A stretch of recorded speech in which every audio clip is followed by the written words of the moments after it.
아프지 않고 팔팔한 여러분의 인생을 응원하겠습니다. 신규철 TV 팔팔한 인생. 띵동 사연이 도착했습니다. 아유, 내가 70이 넘어가니까 그냥 하루하루 체력 떨어지는 게 느껴져요. 아유, 조금이라도 좀 움직이라고 아들, 딸들이 그냥 성화여가지고 그냥 공원에 그냥 매일 산책 나가려고 내가 노력 중이에요. 아유, 근데 뭐 이거 걷고 뭐 공원에 있는 그 운동기구도 좀 해보고 하는데 이게 뭐 어떻게 하는지도 잘 모르겠고 이게 과연 효과가 있을까 이런 생각도 하는데 안 하는 것보다야 낫겠지요? 운동기능 저하증, 저하증후군 2탄으로 어떤 운동을 하면은 조금 더 도움이 될지, 그리고 그 중에서도 쉽게 따라할 수 있는 소위 말해서 이렇게 가성비가 좋은 운동들 위주로 몇 가지 뽑아가지고 같이 함께 알아보겠습니다. 네. 구독과 좋아요 꾹꾹꾹 누르고 이제 시작하도록 하겠습니다. 지난 시간에 우리가 이제 운동기능 저하증후군이 무엇인지 이제 알아봤죠. 네, 맞아요. 진단부터 알아봤으니까 이제는 그러면 어떻게 치료를 해야 될지 이제 치료법이 굉장히 궁금하잖아요. 네, 궁금해요. 사실은 이제 사람들이 그러니까 치료라고 하면 그러니까 굉장히 좀 편하게 치료를 하기를 바래요. 그럼요. 네, 우리가 운동하라 그러면 운동 말고 다른 걸 하는 거 없을까? 맞아요. 더 쉽게 말하면 약 하나를 먹고 거기서 땡 끝나는 게 없을까? 이제 그런 분들 굉장히 많잖아요. 맞아요. 이런 운동 기능 저하증후군을 어떻게 약물로 치료하는 방법은 없을까요? 있을까요? 참 안타깝게도 아직 이게 약물로 치료하는 방법은 없습니다. 없어. 많은 회사들이 지금 노력은 하고 있는데 조만간에 좋은 소식이 들리면은 꼭 또 여기 저희 유튜브 채널에서 알려드리도록 아직은 하고요. 아직은 없습니다. 그럼 저는 약 먹기도 싫어요. 음식으로 뭔가 해결할 수 있는 그런 방법은 있나요? 예, 다행히 좋은 음식들은 있는데요. 오! 근데 일반적으로 많이 알고 계시듯이 이거는 근육 쪽의 문제니까 당연히 단백질이 필요하게 되고요. 그럼 저번에 또 저희가 예전에 같은 채널에서 근감소증에 좋은 음식에 대해서 다룬 적도 있으니까 그걸 참고해 보셔도 좋을 것 같고, 네. 잠시 제가 말씀드리면은 또 유튜브용으로 말씀을 드리면은 뭐 영어 이름 어렵게 나와도 다들 기억을 못 하시니까 네. 제가 생각하기에는 그냥 일반적으로 보통 맛있는 식사 하시면은 보통 하루에 한 20g 정도 단백질을 드시게 되는데 체중이 한 60kg, 70kg 정도시면은 거기에 추가해서 한 60g 정도 더 단백질이 필요하다고 보통은 생각이 되는데요. 그럼 가장 쉽게는 두부 한 모 사시면은 그 안에 한 30g 정도의 단백질이 들어가 있고, 그러면 2모 정도 드시면은 충분한데 이게 생각보다 양이 많습니다. 굉장히 많아요. 네. 그리고 이제 어르신들이 또 두모를 또 따로 드시기도 어렵고 해서 맞아요. 보통 또 외래 그렇게 말씀 주시면은 제가 뭐 요거는 그냥 제 개인적인 생각인데 그냥 황태포 같은 거 요런 것도 소고기보다 훨씬 단백질이 많이 들어 있어서 그냥 그런 거 심심할 때 이렇게 씹으시면서 운동하시면은 치매 예방도 되고 그렇게 이제 또 말씀드릴 때도 있고요. 또 시중에 또 많이 뭐 마트에 가시면은 이렇게 단백질 보충제 중에 특히 이런 근감소증에 그리고 운동기능 저하증후군에 이제 도움이 된다고 알려져 있는 것들이 많이 있으니까 그런 거 이제 본인 체중이랑 맞춰가지고 하루에 한 2~3팩 정도 잡수시면 도움이 될 것 같습니다. 그 남자분들이 헬스할 때 먹는 그 단백질 보충제 이런 거 돼요? 그거랑 이제 비슷하면서도 다소 달라요? 다르고 여러분 달라요? 그리고 또 이제 어르신들 같으면은 또 콩팥 기능이나 이런 것들이 또 떨어져 있을 수도 있으니까 그쵸. 가능하면은 이제 시니어 제품으로 된 것들을 잡수시는 게 나을 것 같습니다. 요즘은 음식에다 뿌려서 먹을 수 있도록 나와 있는 제품도 있더라고요. 그러니까 뭐 된장찌개에다 뿌려서 먹든지 이제 밥에다 뿌려 먹든지 그렇게 하면 뭐 쉽게 단백질을 보충할 수가 있는데 사실 우리가 뭐 두부 몇모 먹으라 그러면 저도 한 모도 못 먹거든요. 그쵸. 되게 힘들어요. 벌칙 같아요. 맞아요. 그리고 이제 연세 드신 분들한테 육류 드시라고 그러면 이상하게 고기 못 드신 분들이 많더라고요. 저희 엄마도 고기가 싫다고. 맞아요. 예.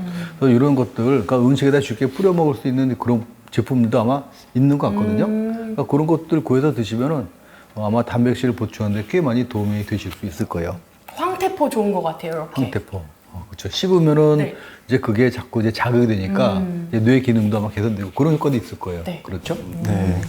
어떤 운동을 해야 될지 모르겠다. 그러니까 대부분 이제 모르시는 분들이 하는 게 걷기.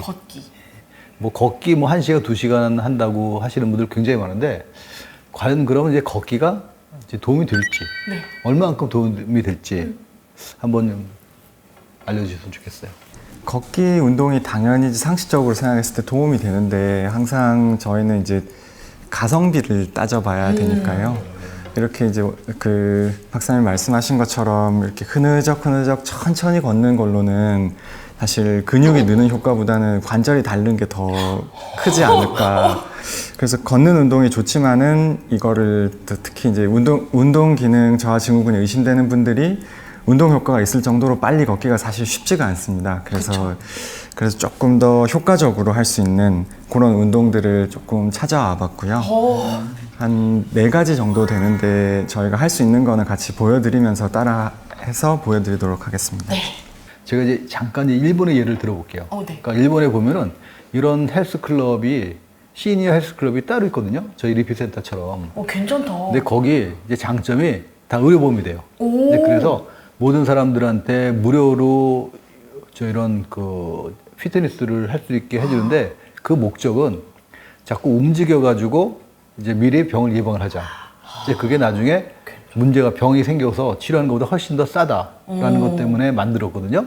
근데 실제로 보면은 운동을 시키는 게 목적이 아니고, 그러니까 그 집에서 또 운동하러 올 때 그 시간 동안 걷고 움직이고 하잖아요. 네네네. 그러니까 피트니스 센터에서 운동을 하는 게 목적도 물론 있긴 하지만 그 사이에 사람들 만나고 움직이고 이제 그런 게 더 중요하기 때문에 굳이 오라고 하라는 거거든요.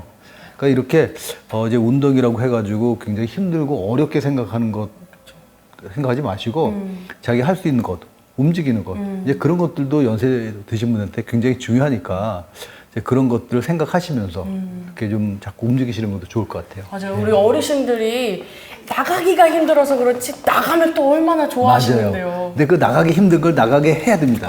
네. 말씀 주신 것처럼 이제 일본에서는 이제 운동 기능 저하 증후군이 아예 질병 코드로 따로 잡혀 있기 때문에 또 이런 운동들도 사실 연구가 된 것들은 일본 정형외과 학회에서 연구된 것들이고요.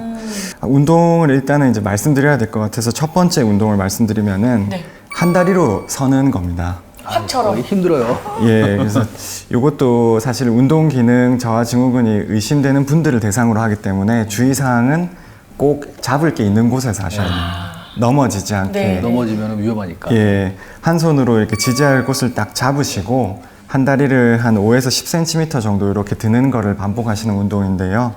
하루에 3번 정도 해서 한 1분씩 이렇게 들고 있다가 놓으시고 또 들고 있다가 놓으시고 그렇게 하시면 되는 운동입니다. 이거는 근력 운동도 되지만은 연세 있는 분들은 아까 잠깐 언급하셨던 것처럼 전정 기능 떨어지고 자꾸 넘어지시고 이런 분들한테도 좋은 운동이기 때문에 너무 쉽다고만 생각하시고 한번 시간 내서 따라해 보시고요. 그 다음에 이제 두 번째 운동은 하프 스쿼트라는 운동인데요. 말 그대로 스쿼트를 반만 한다고 생각하시면 됩니다.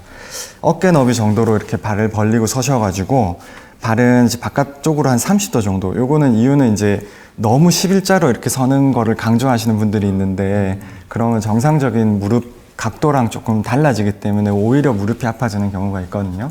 그냥 편안하게 앉는다고 생각하시면 되고 한 30도 정도 벌리시고 한 5초 정도에 걸쳐가지고 천천히 내려가신 다음에 또 완전히 끝까지 스쿼트 하듯이 앉지 마시고 한 반 정도만 내려간 다음에 다시 똑같은 시간에 걸쳐가지고 천천히 올라오시면 되고요. 요거를 하루에 한 3번 정도씩 해서 한 5번에서 15번 정도 이제 조금 더 하면은 아이고 그 다음 번은 주저앉다가 확 내려가겠다 싶을 정도까지 운동을 하시면 됩니다. 네, 제가 이걸 해보니까 헬스 트레이너 선생님께서는 진짜로 아까 원장님께서 말씀하신 것처럼 11자에 되게 이렇게 연연해 하셨어요. 근데 여기서는 이제 30도로 조금 벌려라 이렇게 얘기하셔서 그게 조금 더 편했어요, 저는. 천천히 내려갔다가 또 천천히 올라오시는 게 포인트고요. 네. 요때 허리가 아프신 분들은 이렇게 엉덩이가 뒤쪽이 골반이 이렇게 빠지면서 디스크 쪽이 무너지지 않도록 주의하셔야 되고 요거를 감각을 잡으실 때는 사실 엉덩이로 뒤로 쭉 빼는 느낌보다는 이렇게 좀 누가 가슴을 잡아놓고 내려간다는 느낌으로 멱살 잡듯이 이렇게. 예, 그러니까 상체를 쫙 펴고 내려간다는 느낌으로 내려가시는 게 허리 쪽에는 조금 더 안전할 것 같습니다. 세 번째 운동은 이제 뒤꿈치 들기인데요. 요거는 사실 일상생활에서 많이 하시지만은 또 반대로 한번 운동 기능이 떨어지기 시작하면은 시간 내지 않고서는 잘 안 쓰이는 근육 중에 하나입니다. 그래서 이거는 또 쉽습니다.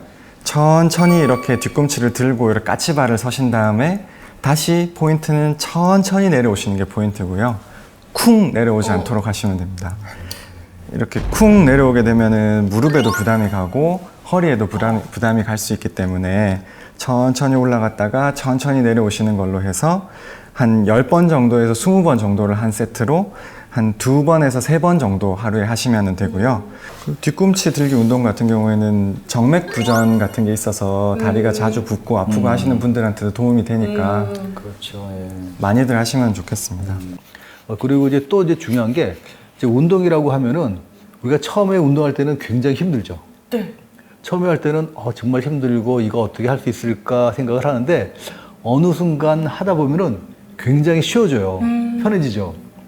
과연 그게 내가 이제 이 운동을 계속해서 이 운동에 익숙해져서 그런가? 이제 그러면 좋죠. 그런데 반대로 이 운동이 힘드니까 변형을 하게 돼요. 자기가 편하게. 그러니까 이제 그러고 운동이 안 되거든요. 맞아요. 또 사실은 이제 운동을 할 때 보면은 좀 누군가 이제 전문가적인 사람이 옆에서 보고 제대로 된 운동인지를 이제 지적해 주는 게 굉장히 중요합니다. 그래서 이제 운동을 제가 할 때는 꼭 혼자서 하지 말고 이제 같이 하고 좀 이왕할 바에는 좀 전문가의 도움을 받고서 하시라고 이제 말씀을 드리거든요. 네. 사실 우리 이제 리프트 홈트에 보면은 이제 언택트로 1대1 개인 트레이너처럼 같이 운동하는 거 보면서 우리가 지적해 줄 수 있고 하기 때문에 뭐 어차피 무료잖아요. 맞아요. 예, 여기 들어오셔서 같이 운동을 하시면은 뭐 자기 건강에도 도움되고 또 무료로 이런 피트니스를 할 수 있고 많이 참석해 주시면 좋을 것 같습니다. 네. 저는 이제 마지막으로 말씀드릴 거는 이제 진료실에서 환자분들을 뵙고 또 많이 불편하지 않지만은 걱정이 돼서 오신 분들, 이런 분들 뵐 때 사실은 본인이 약간 근력에 문제가 있다라고 말씀을 제가 조심스럽게 드려도 굉장히 그거에 대해서 좀 상처를 받으시고 그렇죠. 신경 쓰고. 미리 포기하시거나 아니면 너무 자신하시거나 이제 그 극단에 걸리는 경우가 많아서 근육량과 근력은 은행 잔고 계좌랑 비슷하다고 생각하시면 좋을 것 같습니다. 예, 저도 똑같이 생각하고 있습니다. 그래서 소름이. 그래서 어떤 상태든 간에 운동을 해서 늘리면 무조건 도움이 되니까요.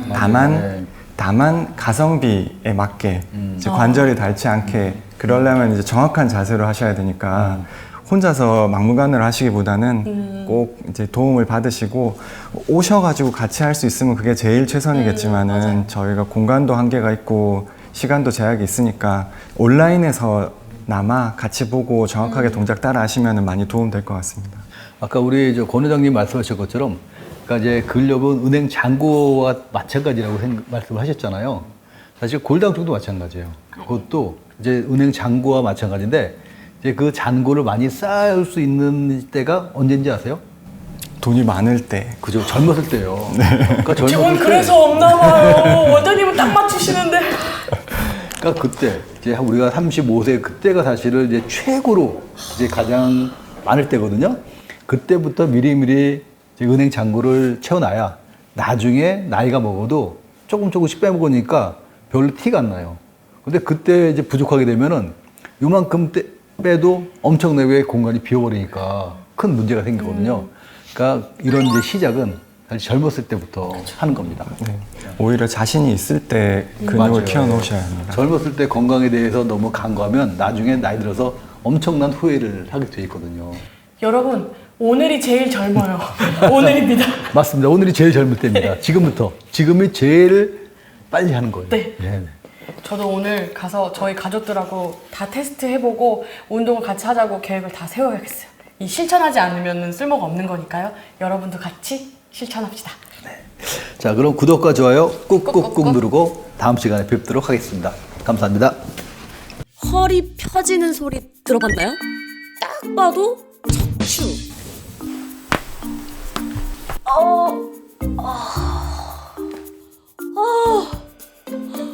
들으셨죠?